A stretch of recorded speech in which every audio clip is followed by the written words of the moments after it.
will just give a bit of an overview already in the, you will have like you all had in the previous sessions. And then like you can say that we will move from simple to bit complex problems and telling about the functions and the algorithm and the sorting and how to think in that terms.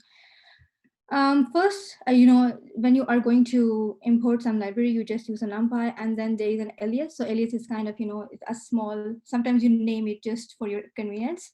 Here we have like, we are defining arrays, and we have 5 arrays here. The first one is the one-dimensional array. So let's just, so if you don't run the algorithm, the library, then definitely you have the issue. So I have defined 5 arrays. So this is a way when you define an array and you write it like using the numpy library. We have the np.array, and this is our one-dimensional array because it's like, in one dimension. So if I just display it here, it's one dimension. But when you write the B, it's like 2 rows and 2 columns. So these are the 5 just example of how you define different kinds of arrays. So when you have the np.ones, so it has all the ones in the C, if you can see. And then you have np.full is the array with all values as 5, and then empty. So if you look at the empty array, you can see it's not empty actually. So by empty means that it does not have any values initialized, but it does have something related to the memory allocation, and you can in the end, like later on, you can assign if you want to assign it. So the empty is not actually empty. This is just a bit of overview that how to define the numpy arrays in using the numpy library in Python. So a bit more about this, like you can do so this is the main advantage of using NumPy, that you can do the simple mathematical operations very easily. So if you have like one array and you just want to divide it with 3, so what do you guess? What would be the answer for this one? Definitely we have this one-dimensional array, and if we divide it with 3, it will be divided by every element of this array. So it means that we are going to have in the end all the elements divided by 3. So it's like you can see 1, 2, 3, 4. We can have like the same, we can divide the B by 2, and then like this is a 2-dimensional array, and it behaves the same way as the one-dimensional array. It divided each element of the 2-dimensional array with 3. Another important, the function of array is to find out the shape of the array. So shape tells you the dimensions of the array. So for instance, the A, so it means that you have 4 columns. Yes, you have 4 columns, and you like it's a single dimension but with 4 columns. And when you look for the B, okay, so I'll just set it. If you write b dot shape, so the tab actually, if you click on the tab, it will show you it will complete the library name for you. And if you can see the B, so B is actually the 2-dimensional array, and it can tell you the shape.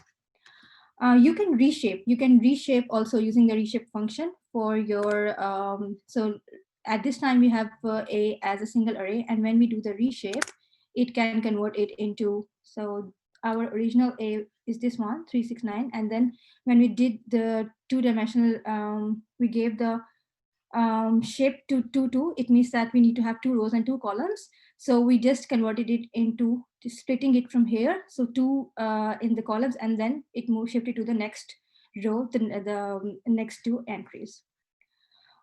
C, so the C was the array which was 2 rows and 3 columns, and you use the np.ones function to get this array. And another function for this one, so for the C, we will just try the transpose of the C. So if you simply type C dot transpose, so it just C dot transpose, you can see that it converted all the rows into columns, right? So it took the transpose of original C. And other very important function for the arrays, or I think it's also for other data structures, like you have lists or you have data frames, it can show you the type of the array.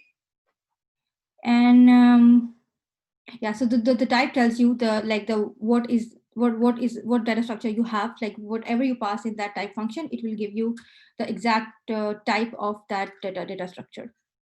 um I don't want to go more into details because I want to move next. So and np to delete, so this is an important thing to remember when you are working with Python data structures, that this axis is very important. So we usually use the axis as 0 and axis as 1. So axis as 0 tells you about the rows and axis as 1 tells you about the columns. So if we have C here, so let's define another C, and it shows so now it is 3 rows, 3 columns, and it's all ones because we just gave it to here.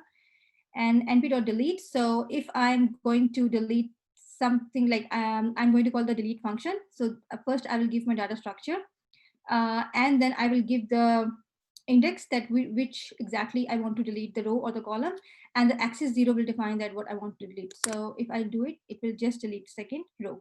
It deletes the row 2 of C.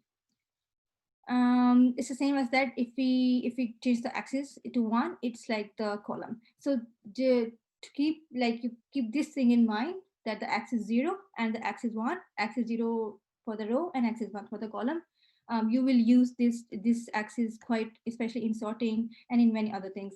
As you can see, the concatenate, so concatenate again is the same thing.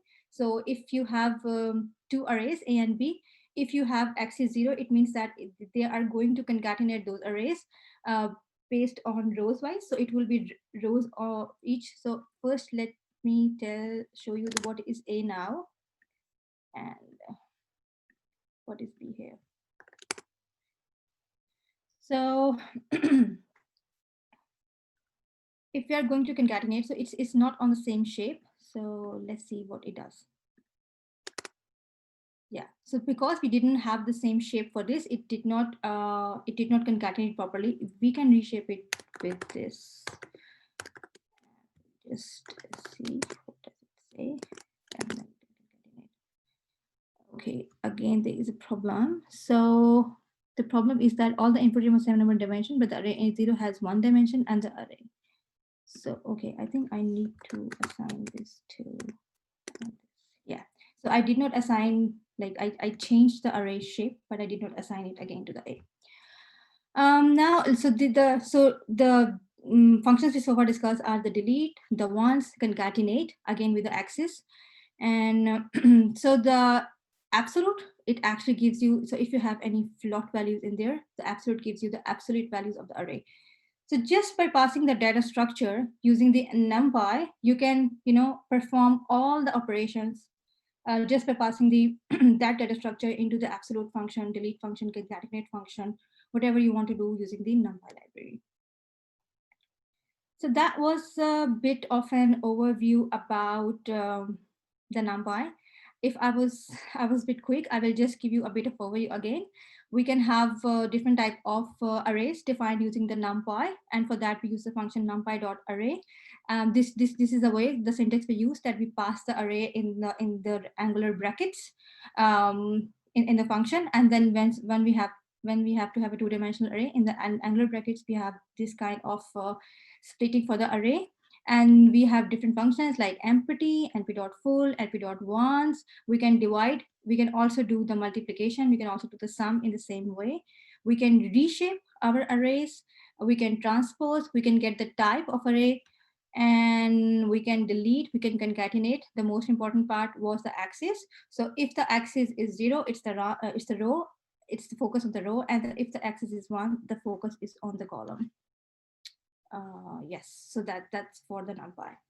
Now let's move on the algorithms. And for the algorithms, we are going to focusing on the slicing. First on the slicing of array string, and then we will be focusing on the sorting. So for the Python slice, the object is like so we have two kind of ways we can slice our Python. We can slice our string. So the main thing we need to remember is that for each slice function, we have start, stop, and step parameter. So let's do it, and then I will explain you in more detail. that if you're going to call the slice function, so the slice function is a particular function in Python, which actually returns. So if you have, so this is just a simple string we assign. And let's see if we call, so I have it to just do it this. Okay. So this is the slice 3. So slice 3 means slice 3 is the start of that. So if you're just passing 1, so it means that get the index 3 of that string. And for the string, the index starts from 0. So it means that it's the 0, 1, 2, 3. So let's do it. So it takes the it takes it until the you know the third index of the string. Whenever we have the start and stop, just remember that the start is the inclusive and the stop is the excluded. So for instance, I will just write here again the py string, and we have like okay, so just we have slice like 2, and then we have 3. So it means that starting from 2 and ending at 3, but it will take the second index excluded, but it will take all before 3. So 0, 1, 2, 3. So h was 3, but it was not included in the string. So and it starts from the 2. So it took the 2 inclusive, but it takes everything before 3. So this is the start and stop. You can also have the step. So if you have this step, you can see. Okay, so we will just start from 0.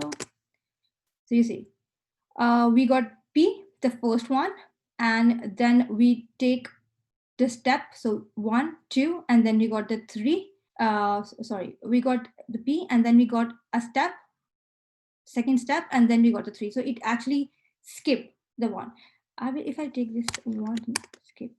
So it will just taking each, like it's so it is moving index one by one, each step, like the first step, second step, third step, and we are stopping at 3. If I take the 2, so it will take like 1 and second step, and it will just get me the P.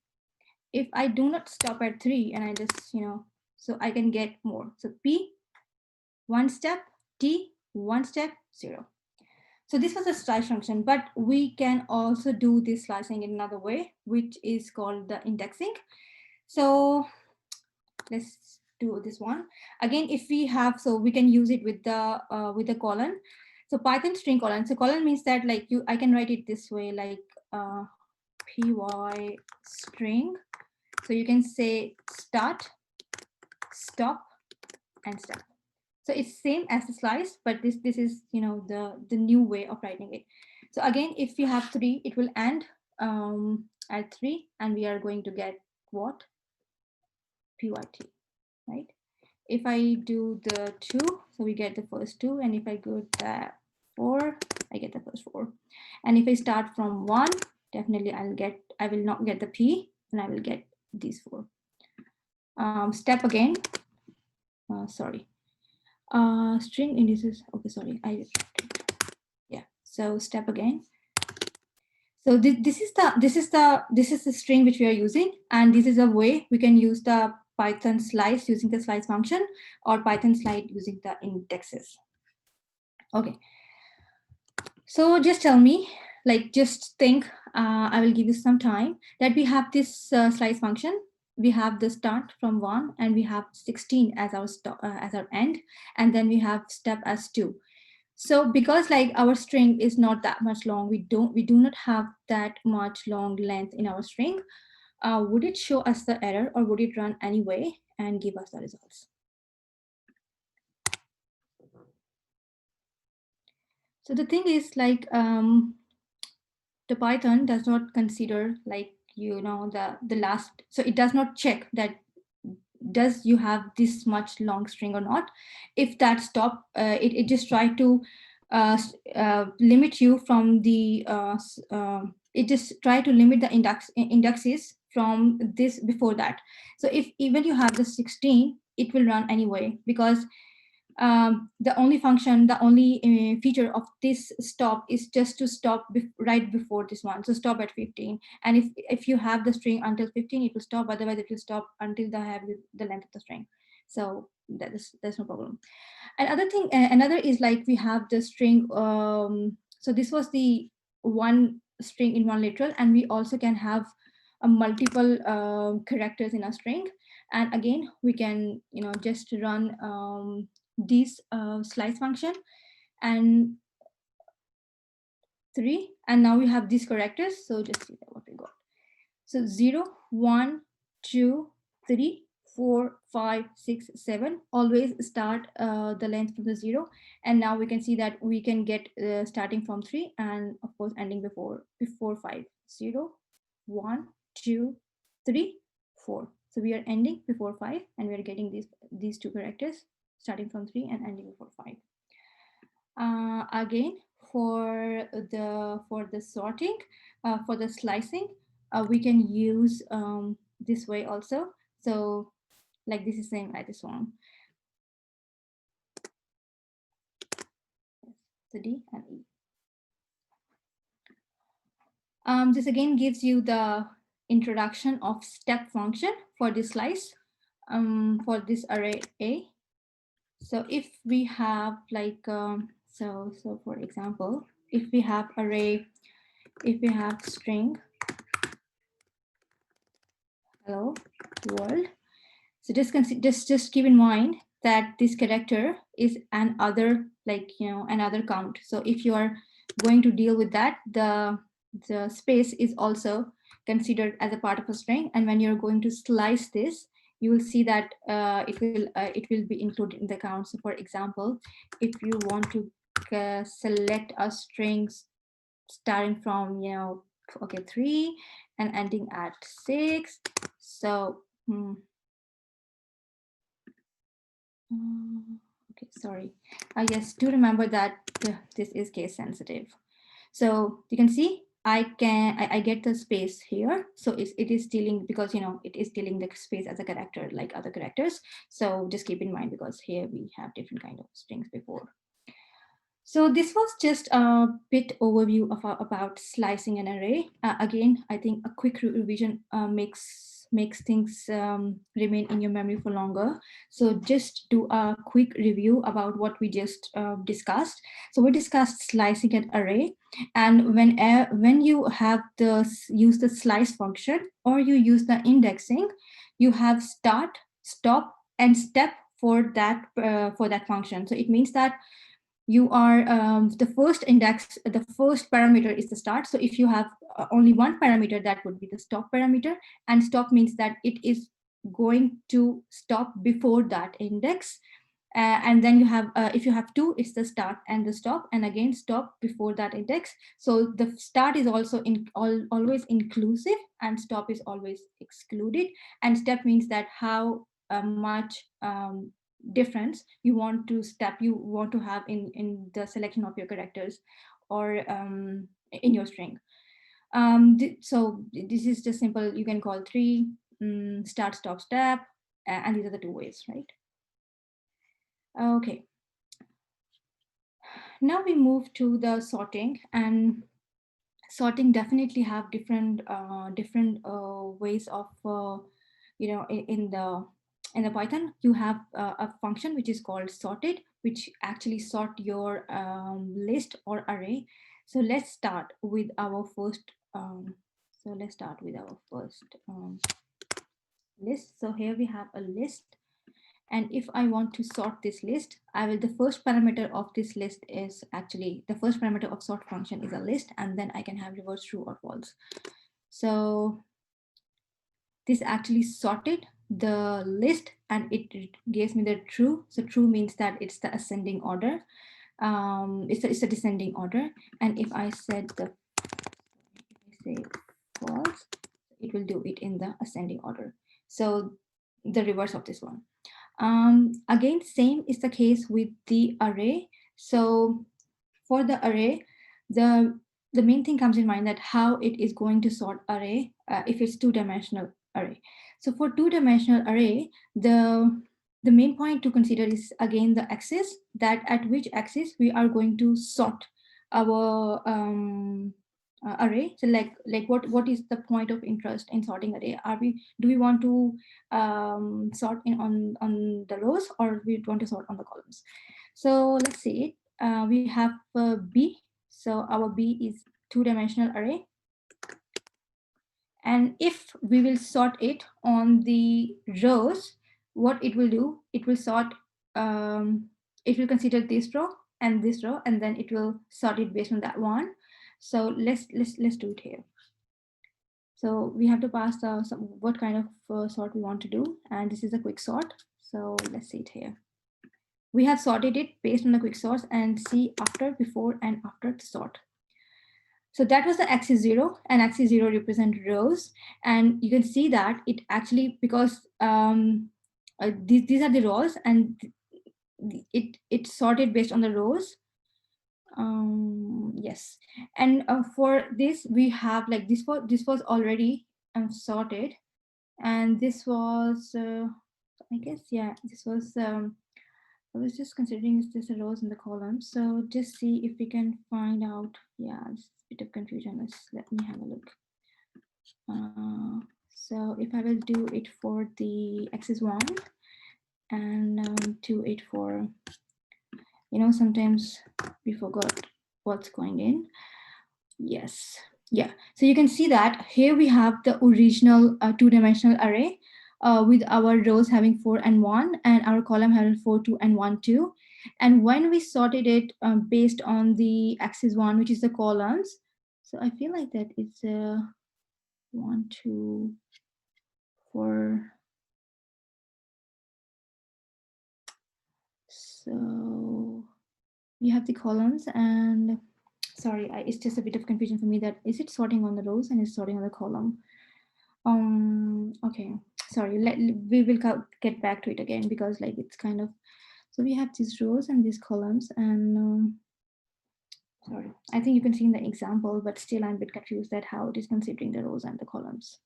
Sorry for that confusion. Now let's move to the dictionary. So for the dictionary part, again we have like so the dictionary, that it is another data structure for the Python, which keeps the key and the value, and you can do the sorting with the dictionary also. And so here we have like 5 elements in our dictionary, and we can just sort them using sort function. We pass the items, and then we take the reverse as false, and then we just keep comparing to the first and with the next one, like the consecutive 2 values, and we just keep on sorting on that. So if we run this one and we just get our answer for this, so we can see that we can sort our order bit on this one, right? And if we change the true. I just have one question about the dictionary. Yeah, sure. It says sorted orders underscore dic dot items. Yeah. So what have you named it? Have you named them items somewhere, or how does it? What's the dot items part? Okay, so when you have a dictionary, sorry, I just need to add a new. When you have a dictionary, there are 2 parts of dictionary. So if you see dot items, what does it return? So so there are orders, ORDERS. So items take like so items take like, Well, it's like the key and the but here it is the number is like one item, is it? Orders. Okay, so that is the dictionary. Yes. Yeah. So here you have keys. Like you can, like, this is the built-in function of getting the values. So you can get the values using the keys. Yes, right. So the dictionary has this built-in function which gives you the items and the keys and the values. And when you take when you keep the call the sorted function, you give like whole of the dictionary, Yeah. not just the keys or the values.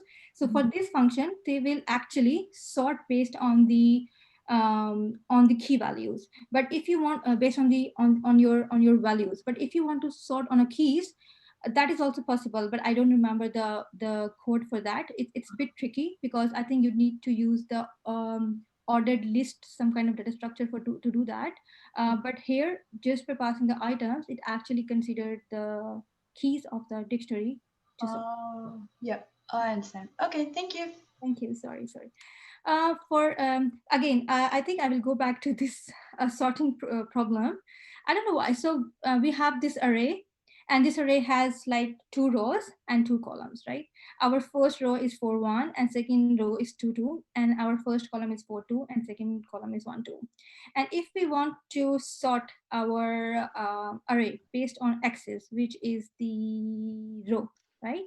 So what? Sophia, just a suggestion. If you can change 1 to 3 so that we don't have a confusion. So it can be 4 1 3 2 and then see how it's working. I think, yeah. So it's still. So we have the column, which is like, so right now it's yeah, again, when it's axis 0, it's the rows, but I feel like it's doing it on the columns. Yeah, sorry for this confusion. It's just in my mind, but I think I'm unable to process it. That why is it happening this way? Sorry for that, but I will try to come back to it later to see if I can solve this problem. Okay, so now let's move to the function. So this all was about, like, using the sorting function, sorting of a list, sorting of an array using the 0 and 1, and then reverse sort, and then like reverse true and reverse false, and then having a dictionary with the items and the keys and the values. Now the next part is that, like, how we can define a function in Python, and then how we can develop or move to more complex algorithms, and then write those algorithms in the functions. So this is just a simple function which I define here. So I just want to tell you a bit of syntax, that how you define a function here. So whenever you write a function in Python, you use a def keyword. So for example, and what I'm doing here, and then you can call, like, so sum is a defined word for Python, so it won't, like, it will show you some kind of error if you if you call the originally defined. So the sum, the print, so they are already defined functions, the built-in function of Python, and you can see that they are in green. So try not to name your function with these names. So let's call it some variable, and we pass 2 variables, which is x and y, and end the Python function with colon. Yes, this is a bit different in Python. And we can return x plus y, or we can have our result as x plus y, and we can return result, right? So when we run it, we can have the sum variable, and let's call the sum variable function, and I'm calling for 3 and 4, and see, I can go the result as 6, right? So this is a very basic way of defining a sum, defining a function in Python. And I just gave you, a bit of just, very basic, that how we write a function in Python. Okay, now we move to a problem, which is sorting.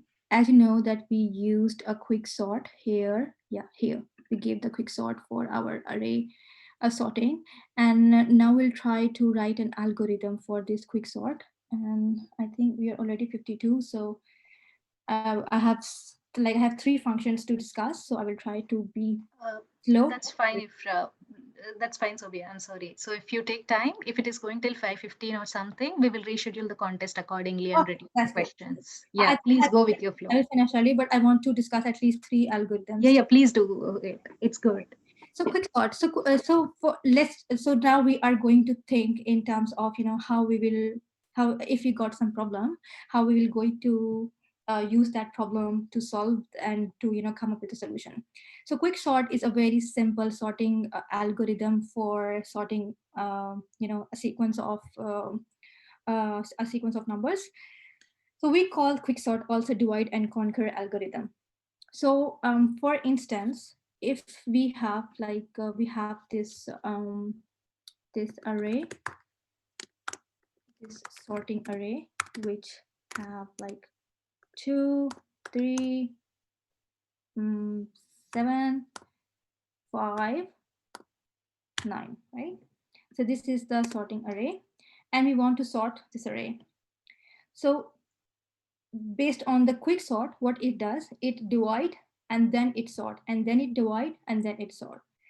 So there are multiple elements when we discuss quicksort. The multiple things we have in mind. One element or one word which is important is called the pivot. So what is a pivot? So we actually pick one element as our pivot to start the sorting. So we can say that this is an array and we will select one element from this array as our pivot element. And then we will split or partition our array around that pivot element. And then the remaining arrays, we will start again. So for the remaining arrays, we will start again to sort.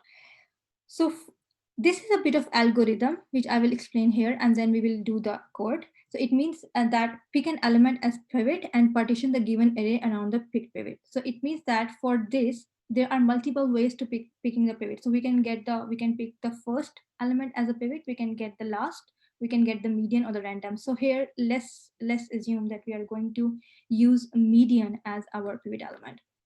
So by median, we mean it means that we are going to get the total length of our array, and then we are getting the midpoint, which is by dividing the two. So first we will get the pivot.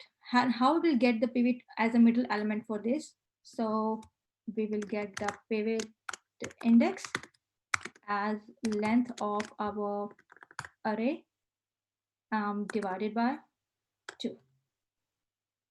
Is it? Okay. So the problem here is that I think length of array storing is this. Okay, so just don't do it right now. You got the length, and then I think you don't do it. Yes. So now you get the pivot index. Remember, this is the index. So first we'll get the pivot index, and then we will get the element at this index. So this pivot index says 2, and from our array sorting array, you can see if we start from 0, so it's 0, it's 1, it's 2. So it means that if we are going to get our array for this index, so it's like array sorting, and we get it for index 2, so it's like 7, right? So our pivot element is actually is actually array sorting, and then instead of passing the 2 exactly, we are going to pass this. The one question here is that why I'm using double forward slash instead of single slash. So just I will show you. Right. So what I got the plot. I did not got the complete integer. So you call, like in Python, it is called the integer divisor or integer operand, which means that you are going to get the round number for your index. So that's why we have the double forward slash, and now we got the pivot element. So this was the first step for our array quicksort array, said that we got the pivot element, which is the middle element, right? So here we know that what is our pivot element for this one. Now we have the pivot element. Now we are going to get the elements around this pivot. So we will just check the pivot, and we will check that the elements which are less than pivot will move it to the left array, and the elements which are higher, like larger than our pivot, we will move it to the right array, and the elements which are equal to the pivot, we are going to keep it in the middle array. So this is just the algorithm for that. Like we are getting the left of a pivot with the array with values less than pivot, and then middle with the equal to pivot, and then right with the values greater than pivot. And then we are going to return, and we are going to concatenate these of them. So let's start. I do have the code for that, but I will try to write it here if I still remember all of the. So we are going to pass, we are going to do the array. And the first thing we need to make sure that our length of array is, is greater than, sorry, our length of array is greater than 1, right? So if length of array is less than 1, we are going to return our array, right? Yes. So if we have length less than 1, like if just have like one element in our string, we just want that element. For the pivot element, for the pivot, we already did it. So it's like, the pivot element is like getting the array, getting the index out of this array, which you get the length. And then for the length, you are getting the array and you're going to divide it by 2. And for the left array, you are going to get the left of the array is like, so I'm going to write a bit of, a single line code, but we can then explain it in simple. So I'm going to X for, so the X like the element would be in left array. For X in array, so yes, if our X is less than our pivot, right? So for X in array, yes, if our X is less than pivot. I hope I'm not missing anything here. And then we have like middle, which is again our X for X in our array. So check each element of our array and see if our like that current element is equals to our pivot. Is equal or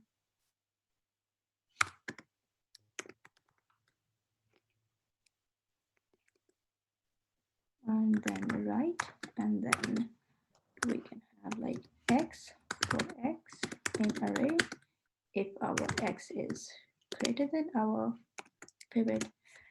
Let's see, like we probably can have some, errors, but we can do it. And in the end, we are going to return our, so this is a recursive function. Why is recursive? Because once we have once we got the split here, so like if we are going to split it here, we will have like 2, 3 in left array, 5, 9 in right array, and then it will be the middle, right? So we are going to put this 2, 3 in the quick sort to go through the same process. So that's why we are going to have the recursive function. Here we will pass the middle, here we'll pass the left, and then we will pass keep our middle, and then we will keep our quick sort right. And let's see if it works. Let's see, could have problems, but we'll see. So it works actually. And what we gave this sequence. So let's give some small numbers. So 1, 3, 4, 2. So we got it, right? It's sorting. And let's do some, not this one. So let's do some repeating, like 4, 3, 3, 5, 9. So it's sorting, right? One thing I just want to mention here is that when you write this one line code, it's kind of difficult to understand for for first time, because like, so we have a for here and we have if condition here, and then we are getting the X, so it's kind of a complex. I have a code which I will try to explain, which is a bit simple, because I don't want to write it here. I don't want to write it again. So let me put it here. And that is another way of doing the quick sort. So I will just give you an overview of what it is happening. So as I told you before, that for quick sort, we can start with the median, or we can have our first element, last element, any element as a pivot, because it does not matter what pivot you have. You are in the end going to split it in both of your arrays, and then you are going to divide it. So here, what we are doing here is we are getting our pivot as the first element. And this is the simplest. So this is exactly the same we are having here. Like we have the for loop, and then so here we have 3 for loops. Here we have 1 for loop, and all these 3 conditions are checked in 1 for loop. So it is exactly same, but that was a one line code, and it just explained that if you have X less than pivot, so you have this array which is the left array, and you can just append that element in that left array, and then you can append in the right array, and then you can append in the middle array, and in the end again you are going, so it is again the recursive. There are lots of ways which probably you could have in your mind of writing the quick sort, and these are just two methods of just showing that how we can write our algorithm, how we can write a function and then we call it. So this is the way we write the function. Whenever you write if statement, always end it with a colon. Whenever you write function, always end it with a colon. And always, if you want to return something, that's fine. Otherwise you can just, if you have a print statement inside, it will run and it will print that thing. So that was the simplest version of this line. You can use whatever you want to. There's no like, it's up to you. But of course, this is easy to understand, and this is a bit complex and for the first time.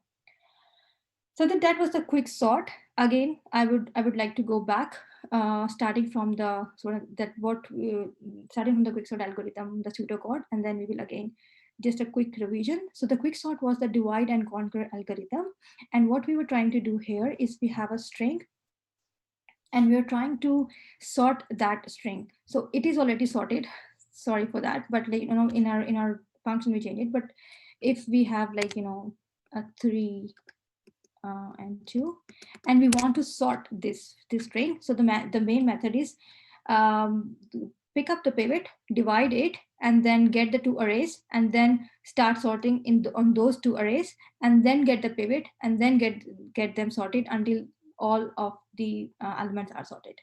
So this is the this was just a pseudocode for that. And the main point, or the main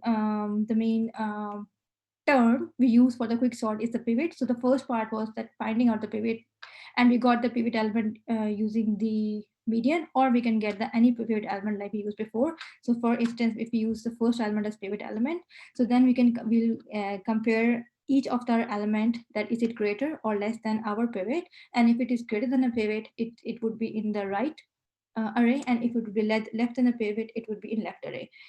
Keep in mind that the middle array, so the right array and left array are filling up just by comparing the number with the pivot, and we don't know that, like, we don't have any sorting in that for that step. So the next step would be the middle array and the left array again would be sorted on some pivot selection, and then this is the recursive way until we get all the strings sorted, right? Okay. So palindrome is so this is another way of manipulating our strings, and a bit of work that how we can work with the palindrome. This is again we already did. So we have a string object, and if we want to get something, like if we want to slice our string, we have a start position, we have end position, and we have step. So for instance, we have S as like string. Now you are very familiar that if we start from 2, we end from and with 5, we can get hello world, and we can do this. So we can get LO from here, right? So because this is 0, 1, 2, 3, 4, 5. So it will take before 5 because the end part is like the excluded index. This is the main palindrome process. So palindrome, I was discussing that palindrome is a sequence of a character which are same if you read it in a forward way or you read it in a reverse way. So if you see this is the example of a palindrome where we can have like MAL. So if we read it this way or if we read it this way, it is exactly same. So the sequence of the characters is the same, which is called palindrome. So this syntax actually what it does, if we have like the step as -1 in our string, it actually reverse our string. It actually it reverse the index. So here we have hello world as S, and if I do it like this, so you can see it took the first index and put it at the end, and then the second index and put it at the end. So it takes the length of the original length of the string, and the last element they use, and the last index would be the first index. So this is actually the only I must say this is the only trick for checking the palindrome. So if you have this, if you have a function, you want to define a function which checks that is this string a palindrome or not a palindrome. So you just define palindrome function and you will just check the original string with the reverse part of the string. So this is the reverse part. And if these two matches, it means it is a palindrome. So this is like, okay, so just run this function and just we have this, just assign, so just leave it here because I need to undo. So what we have in the answer, it would be true or false if we, sorry. So answer, it shows true, but if I have like AB in the end, and it's false, right? So the only trick for this is just to check, just to compare the original string with the reverse of it, and just to see that it's a palindrome or not. So here we have a bit of, a valid palindrome question or a problem, or a bit of exercise. So valid palindrome is that, just imagine or just consider that we have this palindrome, right? And the valid palindrome function says that if we remove one of the element from the palindrome, it still remains palindrome. So that is a valid palindrome function we are referring here. So it means that if I remove this from here, it still is a palindrome, right? And if I remove k from here, it still is a palindrome. So this is a valid palindrome. But if I have this thing here, it is not a palindrome anymore. So we need to write a function which actually compares that, do we have this, so does our palindrome is a valid palindrome? It means that we just want to delete a character, and we just want to find out, is this still a palindrome or not? So let's try and find out that can we write this function or not. So if I have this valid palindrome and I have this s passing in there, and first I want to check if my string is empty or not. So if if length of s is less than 1, then I just want it to return s. And now what I wanted, so what could be the algorithm for this? So the algorithm for this could be like, you have this string, and the idea behind is that you remove each character one by one, and even after removing that character, you still get the palindrome condition fulfilled, right?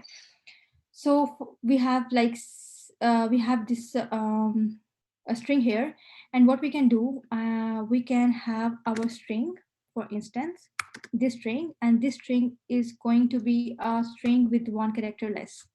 So for instance, I can have this like 0. So it means that it is, because I've told you that from the end point, it is considering the stopping before that. So it means that I'm right here before R, and then I can see the 0 plus 1. So what it is doing, I am removing R at this step. So just consider it as a first step, and I'm getting the string before that, and I'm getting the string after that. So I'm removing this R from the string. And once I remove this R from my string, I'm just checking that is my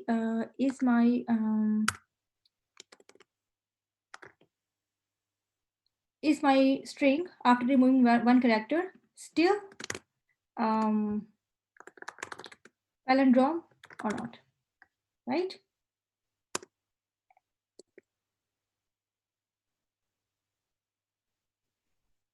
Else, so if it is still palindrome, we just want to have our original string return.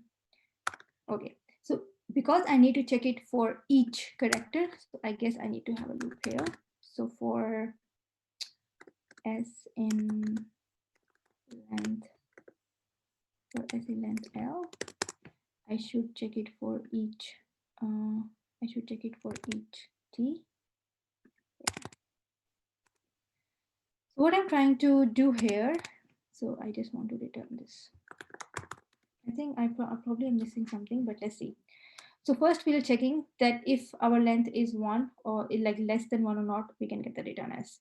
For s in length s, so I want to get, I think it's not like this for s, it would be my range, I guess. And for s in range at, I'm sorry, just check. So it's not going to return like this. So I just have this code here. Sorry, because sometimes I forgot. So let's move up here and see what I was doing wrong. So we can have this thing. For I in range less s, I got the additional if here, and that's fine. So why it was saying that I don't need to, so okay, so my equal, so this is the if condition, that was the main problem. That's why it was saying that returning true is false. And again, this is the if condition, and I think rest is all fine, right? This is what I return true. So t is s, okay. So because I have this I here, so I cannot pass the exact index here. So I need to have my index like this. Again, the return true is problem because I don't have if here. So there were some problems. I think it's good, like if I write it in front of you and you can see that what were the mistakes I was making. So I was doing the condition here, but I was not putting the if keyword. So it's not like just taking the t is equal to this. I need to come up with the if condition. That's why only I can have the return true in the end. And then of course I was going through the loop, and because I was doing the loop, I cannot write the exact index there. So what it is doing, actually it is just trying to check that if I remove one element from my string, so this is just each time it's removing one element from our string, do we still have, like, after the removing, do we still meet the condition of palindrome? If yes, that's good, and if not, it returns false. So let's try this one. Okay, so just comment this one and yeah, so this is just the end of it. I just want to run it and just see. So it anyway, it doesn't fall, right? So this is just a one problem in which we have this idea of coming up with a problem which says that we need to find out that even if we remove some of the character, we do have the palindrome, yes or no. And here we just find out that yes, we can write this way, so it should show false and it shows true, right? So this was just the overview of, I guess I was able to give you the intuition about the algorithms, about the main, slicing and the syntax of the Python, and how you can use this to solve your problem. Definitely, it was a kind of a beginner, or not intermediate level of the coding session, but I hope it will help you in doing your contest right after this tutorial. So that's all from my side, and I hope it will help you in solving your problem for the contests. Yes, thank you. Thank you so much, Sylvia. Yeah, one slide. I just one thing is, other than Yeah, go ahead. Yeah, I just want to mention one slide, which was, I think, kind of important for, like, for today's contest, which is this slide. And I don't know, I would like to have comment. We don't have time, but this is a rapid coding tips. And so if you are working on team, you need to have a big, other than the coding, I think there are many other things which helps you in coming up on the leaderboard, which is like, whenever you got some problem, you need to write it on a paper. You need to write it on a paper, and you really need to be clear before writing. You should be clear that what steps you are going to do for your function. So instead of just jumping onto the code, try to solve the problem in your mind or on paper first. And once you're clear, or discuss it with your team, and then once you come up with a solution, then start coding. Because once you start coding and you start having errors and you start having issues, so it was actually it will take you a lot of your time. So that is just a quick tip from our side, is that when you have a problem, just make it clear, discuss it with your team, and have it clear in your mind before you start coding for that problem. And once you have it, you should know a bit of debugging skills, so that you know that how you can debug and how you can find out easily the error for the code. And that's all from my side. Thank you for your time. Well, thanks, Ovia. Thank you so much. That was very informative. Yeah, if someone wants to share any quick coding tips, or if you think that you have any other doubts, you can just ask. So there is one quick doubt, I think, Sovia. They're just asking what is, can you please look at the chat?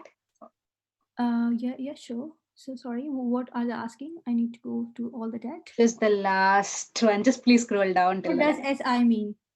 Yeah, so it means that, I will write here. SI means, Oh, you're not sharing the screen, so they might not be able to see. I was just about to do it in a message, right?